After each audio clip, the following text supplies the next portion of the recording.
Our next speaker is Caren Helene Rudman. Caren received her master's degree from the prestigious NYU program that is affiliated with the International Center of Photography. Since 2010, Caren has been curating a biennial exhibition titled Voices and Visions, Standing on the Bridge Between Health and Disease. Much of Caren's work explores the realities of confronting mortality when you're considering your own health and disease processes. She is curator at the Art Center of Highland Park. She exhibits regionally and nationally and is currently producing a series, I'm going to say Days of Quarantine, because how many is it now? It's got to be 269, I think. I didn't do mine today, so. Originally 100, but who knew it was going to be a year and a half? So, so please welcome Caren Helene Rudman. Thanks for presenting, Caren. Thank you. Okay, I'm going to share my screen. Can I? If Bert gives you permission. Yeah, I have it. Okay, let me just do that. And I'm trying to get it full screen, is it not? Okay, there we go. Okay, so just to give a little quick background, and I'm going to maybe cut mine a little shorter because I know it's getting late. I was not one of those people who thought I was going to be an artist my whole life. I couldn't draw a tree to look like a tree, so my art teachers, didn't reinforce my artistic skills. But I always wanted to be in the arts, so I went from acting to dance to always doing something creative, and thought about going into dance therapy for college, and at the last minute changed my mind and started studying psychology. And I wasn't thrilled with it, and I was a little, I felt like I was going to take on too much, and so I fell in love with philosophy. And I went to France my junior year and fell in love with art history and writing and philosophy, and ended with a distributive studies major in philosophy, psychology, and French with a minor in art history. In other words, what do you do with that? So I started, I was working at Marshall Fields, changing hangers for a living, not knowing what I was going to do. And I found out that I was a couple credits short.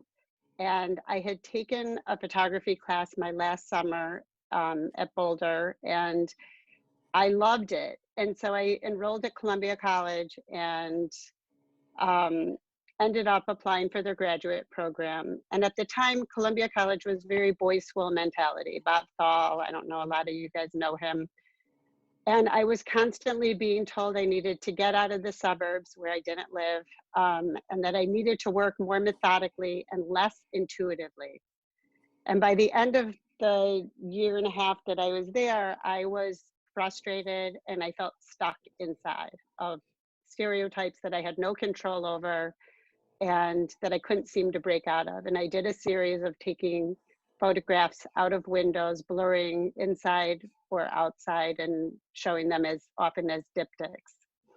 And then I got married and I moved to New York City, where I enrolled at the International Center of Photography in 2 classes, a feminism and photography class and a criticism class with Brian Wallace, who wrote for Art in America.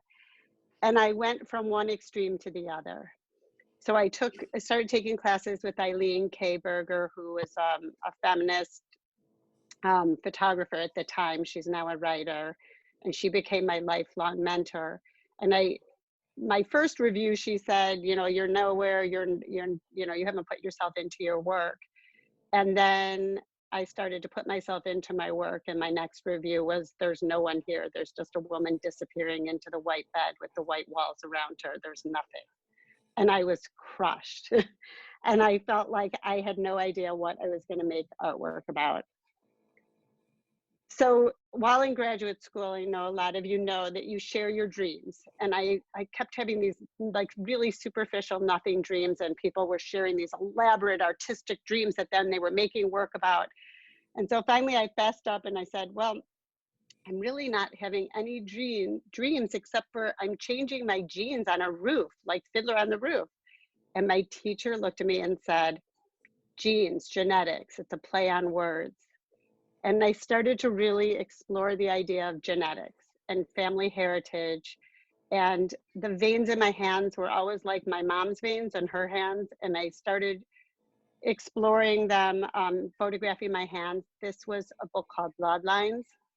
It was my first piece, my first really piece accepted into a jury show in New York. And it was early computers printed on an inkjet printer. It was very like the first Photoshop, the first inkjet printers at home. And I had my, well, this is skipping forward. I had my graduate thesis show as a projected video. I didn't have any images of it. I was doing a lot of writing when I was in graduate school. And a lot of times I felt like people were saying, well, the writing's stronger than the visual. So when I finished graduate school and I was 9 months pregnant for my graduate thesis show. So I had a newborn baby, and then I went to London 3 weeks later, and I was traveling a lot with my husband at the time as a new mom, and I was doing a lot of writing. And then my baby at the time wouldn't sleep much. And so I picked up a pad of paper and a pencil, and I started to draw motherhood. And thus began a series about motherhood that was not what you read in books and not what you saw on TV.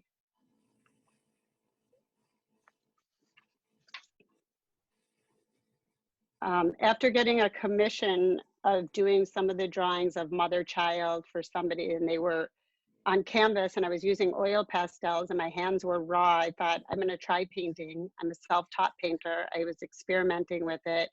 And I was still working out ideas about mother-child relationships and connection and separation. And I was working on a series. I had 2 series going on at the time. I had a chakra series, which is on the left, and I had a tree women series on the right. And again, I kept connecting to genetics and family and heritage and future generations. So these are my 5 great aunts and my great grandmother, and they all died of cancer before I knew them. And I knew that I had this lineage and this heritage that linked me to cancer, but I had no idea how deeply it was affecting both my work and my family. So one Thanksgiving, I have a really long line of women in my family. I have 2 sisters, had 2 sisters, and my mom, my grandmother lived to be 99. So we were standing in my mom's kitchen one Thanksgiving when she asked us to feel a lump under her arm. And instantly we thought of those 5 great aunts and the great grandmother who had all died of breast cancer. Now, my mom was not the strongest person, but she fought triple negative breast cancer like a rock star. And at the end of her treatment, she insisted on getting this BRCA test that she heard about at a luncheon. No doctors in Illinois were testing for it except for one, and she found him, and she insisted on getting the test. I was in my studio, and my studio that I'm sitting in right now is surrounded by windows, and the skies were darkening, and this huge storm was coming, and my mom's doctor called to tell me that I carry the BRCA gene as well. All I remembered was the doctor saying, come see me, we'll keep you safe. And all I remember is the storm was heading east and the skies were darkening and the tears were flowing, and I was just painting. I was painting everything I felt at the time. And it just kind of flowed out of me as the skies were darkening and darkening. And then the storm hit, and I don't know if you all remember, but it was the microburst that hit in Chicago long time ago now. and we lost power. And it was symbolic for the change that was going to happen to my life in that instant. So now I have a new life. So I'm not sick, but I'm almost sick. So I'm seeing doctors every 3 months. I have a mammogram once a year, an MRI once a year. And my work Excuse me, really, yes? Caren, how old were you when this was happening? Excuse me. I'm sorry. That's okay. I was in my mid 30s. So I had 3 kids at the time. When I found out I had the gene, the first thing I said is I want one more baby. So so this piece actually was accepted into an international juried exhibit at Woman Made. I got very involved with Woman Made at the time I started volunteering there. I fell in love with Beata, and so this piece was about my MRIs, which at the time, on top of it, we were one of the first families tested in Illinois. Things were very different. There was no insurance. Your insurance would not cover testing. It would not cover any of the tests involved. So my mom paid cash for all 3 of our tests, and she paid cash for my MRIs. The first MRI that I had, the machine was, they told me to bring a CD to listen to. So while the CD is playing, it was skipping. And they couldn't hear that it was skipping. So I had the CD skipping, and then I don't know if any of you have had an MRI, but it's like, and then the CD skipping. And I seriously thought I was going to lose my mind. And that's what this piece is about. So, so knowledge is power, right? So I insist on having a 4th baby, and right after that, I kept feeling something on my ovary. I don't know if it was just an intuition, but I went in to have a prophylactic hysterectomy. It was not an easy decision, but it was kind of the protocol to have a hysterectomy before age 40. 2 weeks after the surgery, I was driving in the car for the first time, and my mom's doctor called me again and said, you're very lucky. You've just dodged a bullet. You had precancer in your fallopian tube and ovary. And I hung up the phone. I did not feel lucky, although in retrospect I was. But I called my husband, who had lost his own mom to breast cancer when he was 11, and we both just sobbed. And I was asked to become a patient speaker advocate for the BRCA gene. And that's where knowledge is power comes in. So I go to Salt Lake City, Utah, and I become, I learned this art of storytelling, and I brought my slides with me, and I told my story, and I had my artwork behind me in the slides. And afterwards, I had such a great response from it. And I felt inspired to make this bigger than just my story. And I went to the Art Center in Highland Park, and I proposed to Gabrielle Russo, who was the director at the time. I said, I'd like to curate an exhibit called Voices and Visions, Standing on the Bridge Between Health and Disease. And at the time, I wanted it specifically about breast and ovarian cancer. To me, it was women, body, and art, and it was everything I was interested in. Her response, of course, was, yes, I want to do it. And my sister was just diagnosed with breast cancer. So through this journey, I feel like every time I tell my story, somebody stays after to share their own stories, because they don't think anybody in this world has not been touched by cancer. So for the first year, Voices and Visions was part of a 3-part trilogy. Voices were statements from questions that I asked every year. The visions was the artwork, and then I had at the time a walk and a health fair. But I called Standing on the Bridge Between Health and Disease. I'm just going to read this part of it because it's hard to reiterate it. I wrote, I balance on the bridge between health and disease, living not in fear, but with a caution that I may fall in. I hold on to the connections with my family and watch for signs of similarity. I hold on to the hope that genetics will one day leap forward until mutations will be altered before my children have to choose. We are connected and separate all at the same time. I stand on the bridge so that my children can cross into adulthood along with me. I stand on the bridge so that I can see both sides. I am unsteady, but I am not afraid. I am unsure, but prepared. I stand on the bridge firmly planted on the swaying form that holds us all together. So for the 2012, so it was an annual, the Art Center, it was so successful. I'm skipping over because I know we're running out of time, but I think I mentioned last month, and when we were talking about Lindsay Obermeyer, that exhibit, I had no idea. It was a jury call. I had no idea what kind of work I was going to get. And the work was phenomenal. Lindsay Obermeyer had 3 incredible pieces in it. And it was the owner of Medline, which is a medical supply company who is in Chicago, in the Chicago area. They saw the exhibit and they proposed to take the exhibit and travel. So the first year, the 2010 exhibit traveled to different cancer centers throughout the country. And that was really where I was able to make a living being a curator. So they paid me to crate and move the boxes. They would ship them there. I would fly out. I would uncrate them, hang them.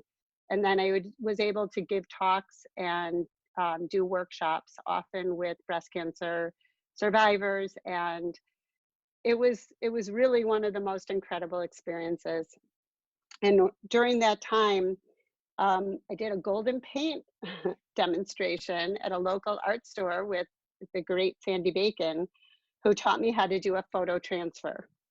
This was my first piece doing that, and it became pivotal in my own artwork, in that I finally was able to merge my love of photography with my other work. And this piece, so the first year when we asked the question for the voices part of the exhibit, I had asked, how do you detach from your body as you head into surgery? And my first response was, I've never felt more connected to my body in my life. And that really got me to thinking about how we all accept our imperfect bodies. So I started a project called Redefining Beauty. I put out I asked women who were going through different breast or ovarian cancers to share images of their bodies with me, whether it was after radiation, biopsy, or full mastectomy.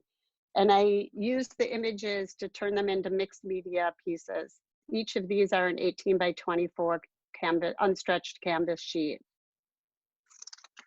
So to me, breast and ovarian cancer are unique in that they are both tied to our archetypal identities as women. And so when those areas are affected, our identity is often affected. And it was really an amazing experience for every woman who shared an image of their body. I made a piece for them to have. And it was really an incredible experience. And I had written in my artist statement, like the clothes and bras that cover the scars to make us feel normal and like ourselves again, this series reveals the layers that reflect the complexities of accepting our imperfect bodies.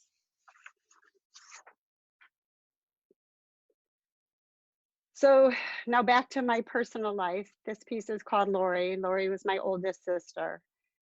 She had put off having her surgery until she was in her 50s. And shortly after the first opening of Voices and Visions, her pathology came back positive for ovarian cancer. We had had no ovarian cancer in our family. And we were all kind of shocked and dismayed. Partway through my sister's treatment, we were told that her cells were not responding to treatment. So I looked at my husband and I said, it's time, I have to have a mastectomy and I have to do it now. I did not want my mom worrying about me. My sister was very ill at the time. So it was December 30th, so the day before New Year's Eve, and I went in and had a double mastectomy. Now, I always kind of joke saying you're going to have a mastectomy and living it are very different things. So I had done this project, Redefining Beauty, and I had asked all these women to share images of their bodies. And so I started photographing myself. So the picture on the left is my first one before the surgery.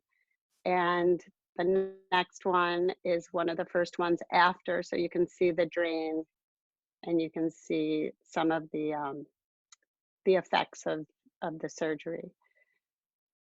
So I didn't know, just like in this the Days of Quarantine series, when I set out to start this, that I didn't realize that a mastectomy would entail 4 surgeries, 2 infections, and 2 PICC lines.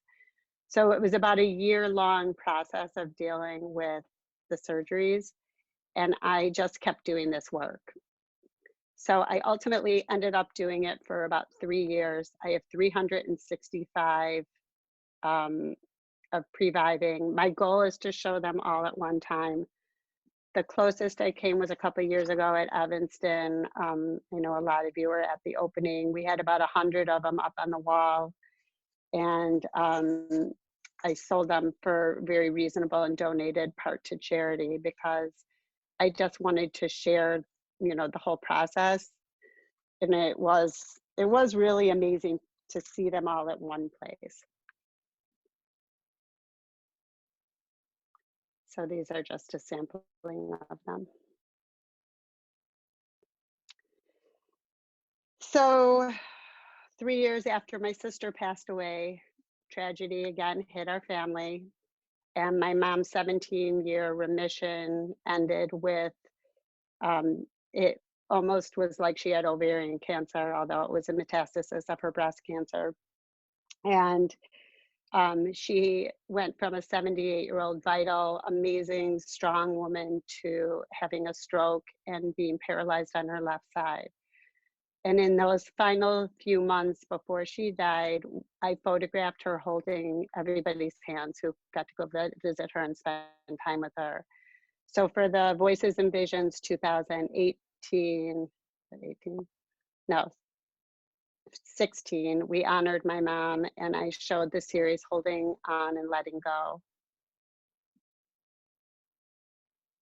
And these are each 12 by 12 wood squares. So for the next few years, I really was consumed with how to process grief and how to tell her story and my story in a kind of shared way. So this was called Sense of Time and Place. It's a large unstretched canvas, and it's layers and layers and layers of my mom's snapshots. I started using them as like a canvas to paint on. No, you can't go back. So you can see on the right hand, there are small 4x6 photographs that I painted on like an individual canvas, and then they're collaged with this big panel. And at the same exhibit, these are the 4x6 images that I did an installation called Suspension of Time and Place. And so each of these 4x6 are an individual painting of my mom's snapshots, her travel photographs. And then I cut up my writing and I added some of my writing to each one. So it's kind of a combined sense of story, like deconstructing my writing and her journey to create a new memory. And in the installation, I think you can see it. It was, so that's actually a recording of my mom playing the piano. She was a beautiful pianist.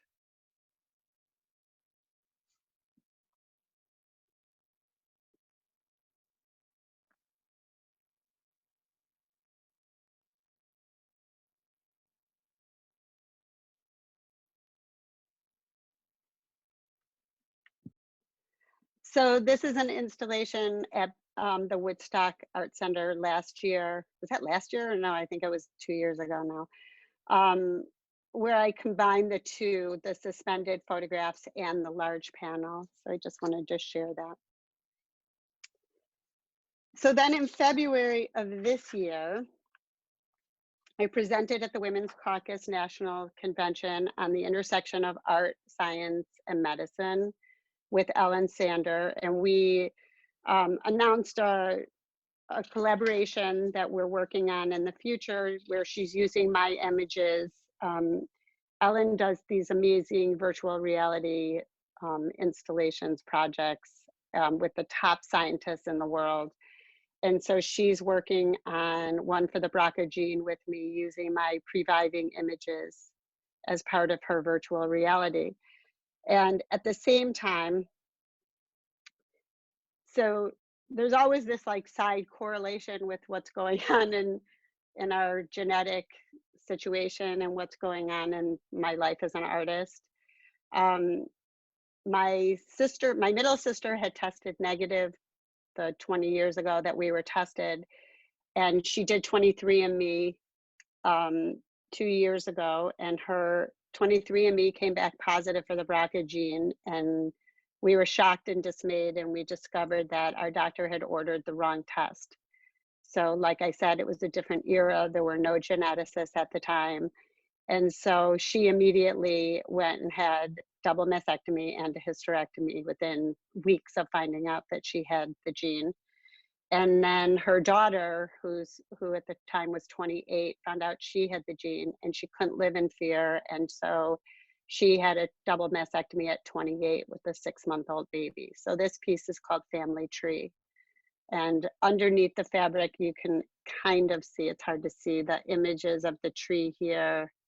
And then this is some of my writing that's cut up.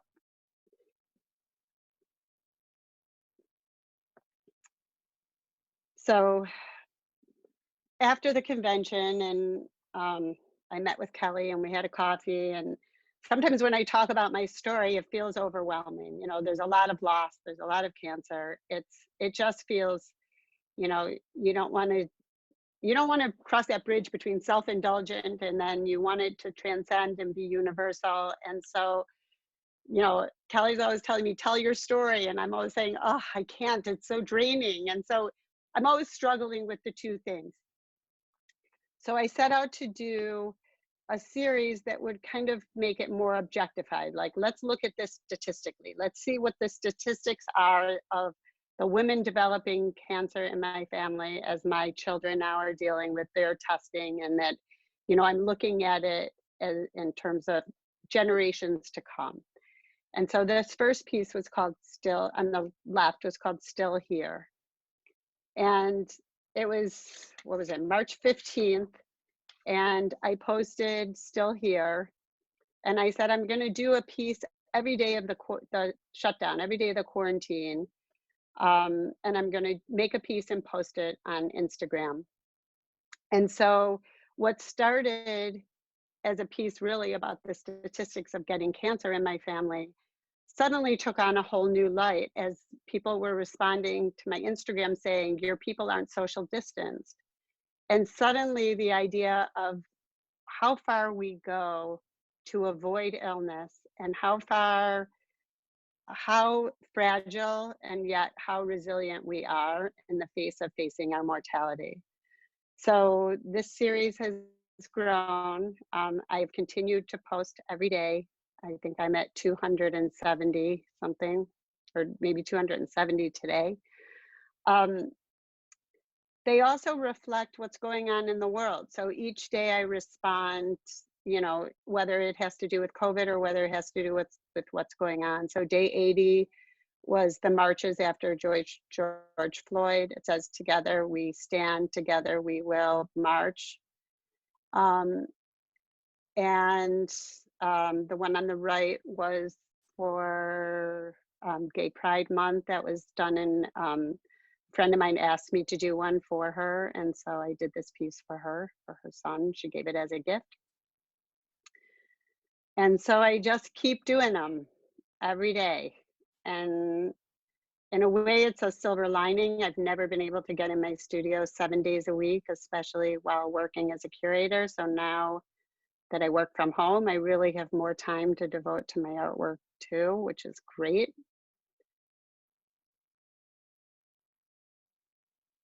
I shared these two because this is kind of where, you know, this is like the crutch of what my work has always been about. It's always been about the personal, and the personal is political. And it's always been out of darkness comes light and creativity. So I think I'm just going to end here because I think I loved this experience. It was amazing to look back at my journey and see how really I've done these series of works my whole career. And what does a series mean?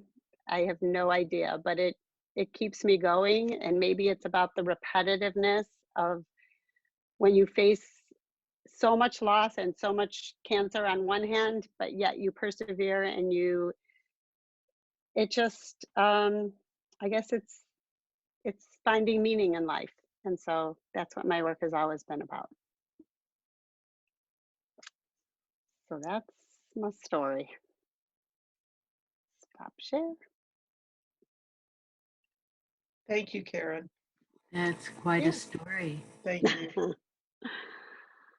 Yeah, it's always tricky because it's like, so like, there's just so much. And then you feel like, where's the too muchness of it? So it's much easier to put it in my artwork than to speak it sometimes. Oh, yeah. Oh, you're so prolific. It's just, it's, you know, I mean, it's wonderful. I get stuck. The problem is I got stacks of it now here. It's like, wait, look at this. Okay, stacks of it. Like, well, I don't even know what to do with it all because Well, my you know, studio it's looks like that too, but there's nothing Oh. coming out of it. no, but it's like I have all of Previving is stacked right here. All of Holding On and Letting Go is stacked right here. It's like I don't even know what to do with them all. They're just like piles of it. Oh, wow. It's You're my very saving grace. inspirational. You're Thank very you. inspirational. Thank you. It's Thank just you. amazing. We're going to Believe. bind them into Thank books. you. Well, that's what I keep. So I started out doing the 100 days of quarantine with Karen Gutfriend. We were going to do a catalog, but then when I passed 100, I'm like, well, now what do? I like these ones more. So now I don't want to leave these ones out. So do I just wait till the end of the pandemic, or do I? Wait I till don't know. the When end. does it end? Don't wait till the end. Yeah. I hope it ends like on an off day. Like I don't want it to be like 365. I want it to be like 329 or something, like some just random number that doesn't have any reason. So Karen, I have a question for you. Yes. When somebody comes to your work in a gallery or when you're showing it, and they don't know you, they don't know the story, and they look at your work, what do you want them to come out of it? Looking at, let's say, a single image. I'll What tell do you exactly what I want. So I do a lot of workshops on art and healing. What do you want them? So I do a lot of workshops on art and healing, and my daughter's friend just went through a tragedy. Her boyfriend shot himself and she found him. Oh my God. So she came in my studio, and I love working with young adults like that. And so we just talk, and I give her cray pods, and I made a piece and she made a piece, and it was amazing. And I posted that piece on Instagram. And that night somebody said, is this piece available? There is so much healing power in this piece. And that's it. Like, that is my goal. If I can move someone and have a sense of healing and connection, then that's what I want people to get out of it. Because that's, to me, that's the power of art. Like, all my exhibits that I curate have some element that has double meaning, that would move somebody or help communicate something that is bigger than, you know, just that individual story. That's always my struggle. Like, I don't want it to be just about my story, because my story is irrelevant in the world. I mean, but we all face our mortality. I mean, cancer, having a risk for cancer, we all have a risk for cancer. And so we all have this, like, we balance on that fragility between like, we age, our bodies age, we change, and we're always balancing on that, like, fragility of illness. Are we going to get COVID? What are the lengths that we take not to get COVID right now? We isolate ourselves. Like, it's all part of the same thing. It's like, how far do we go to stay healthy in our lives? Because life is everything, and we fear death. And so I kind of think that's what my work is about. And also, what do you do with your anger? Don't you see it? I put it in my work. Okay. I put it in my work. Karen. But I mean, you know, some people turn to anger, some people turn to sadness. I would say I probably turn more to sadness, and I still put that in my work. Karen, Thank you, Karen. Yes. I want to ask you, when you were talking about your sister Lori, was she tested for the BRCA gene? Yeah, so she knew she had it, but she had different, that's another thing, like the knowledge is power, but it's only power if you know what to do with it and have access. So she was a single mom. She put off having surgeries, and she put them on. She didn't want to deal with it, and she couldn't deal with it. So by the time she had her prophylactic surgeries, it was too late. I was wondering, I was particularly drawn to the work you were doing, your Previving series. Just, you know, looking as like if I were coming into a gallery, just looking at your work. And I don't know what kind of material you were using, but there was something, and I'd be interested in knowing, I guess you were thinking about what you were going through, but whatever was going on in terms of color and what kind of material were you working with then? Because I was using acrylics, but I was using a lot of mixed media. So I was using like fiber papers, and I was tearing them up, and tissue paper, and layering. You know, I was kind of layering like clothes, like, you know, it was like kind of Where's Waldo of the breast and the scar and the, you know, I also had young kids at the time. I couldn't, you know, I didn't want to like traumatize them and show like every gory detail. So it was, you know, I wanted them to look beautiful. I wanted them, that's where the color came in. I didn't want them to be dark, and I didn't want them to be shocking. So.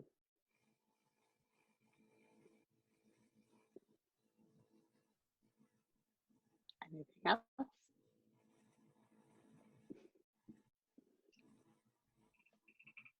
So Lori, Did where are I you? freeze? Bert raised her I hand. think my computer froze for a second.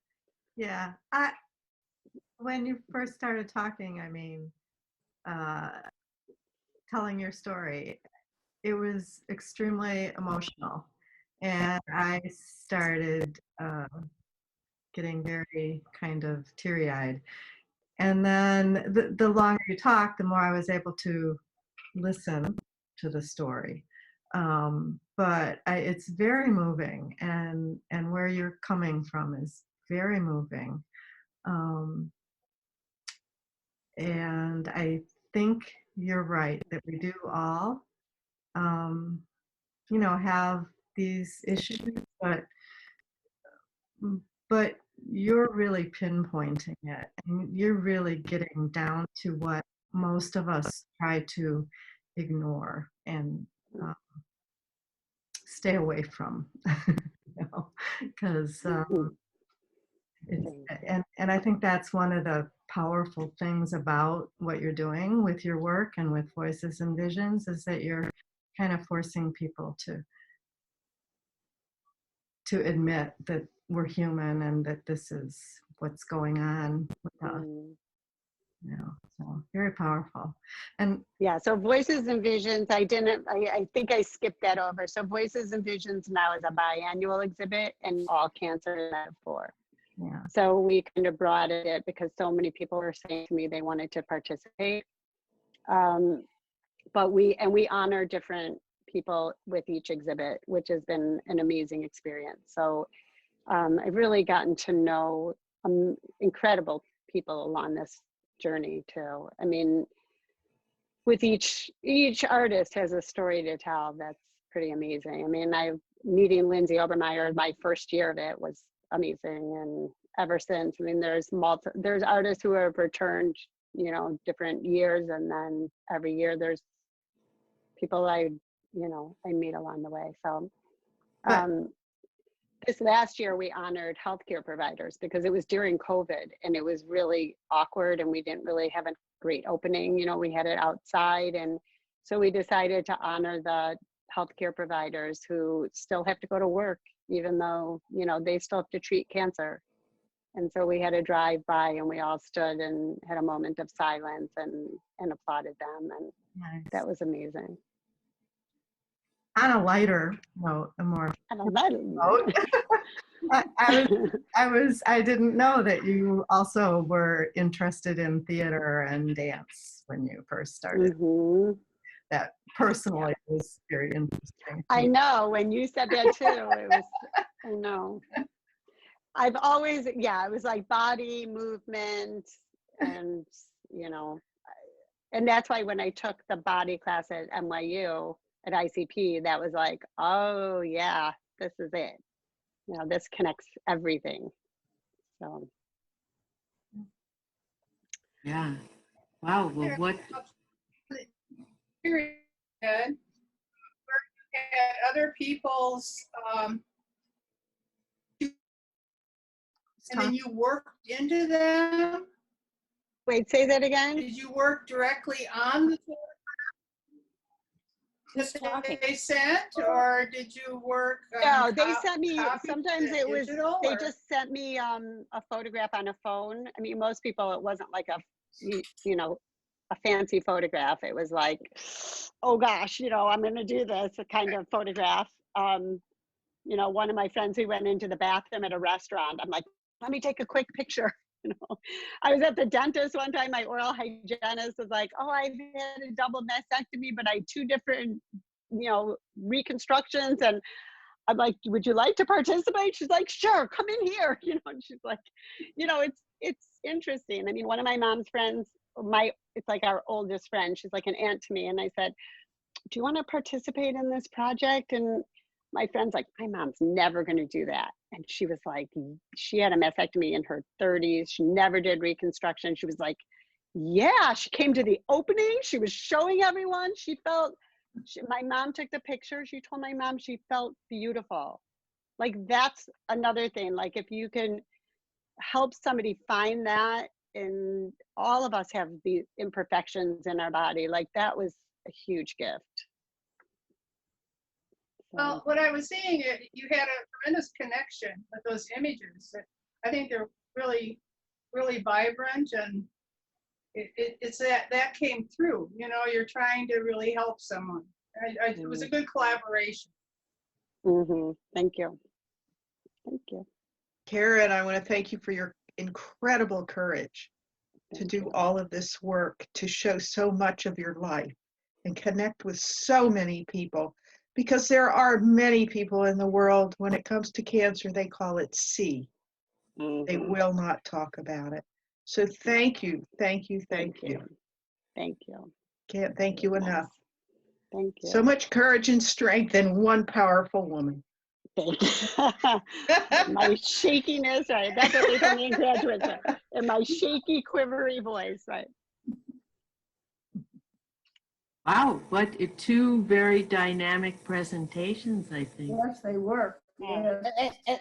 And somehow there's as I always said, you know, when you do collage, there is a connection. Isn't it interesting? Mm-hmm. You I know? think so too. There's something about collage. It's interesting. No, I meant there's a connection also between you and Shannon. Oh, Activism. yeah. Activism. Activism for sure. And that this is reaching really people in a bigger, you know, just connecting to people. It's really important, especially right now. But I love that you're still doing it on Zoom and that you're able to still keep that going. I mean, I feel like that in the Instagram thing too, but mine's not reaching quite the heights yours are. Maybe after I'm with my daughter-in-law, she'll help boost mine a little.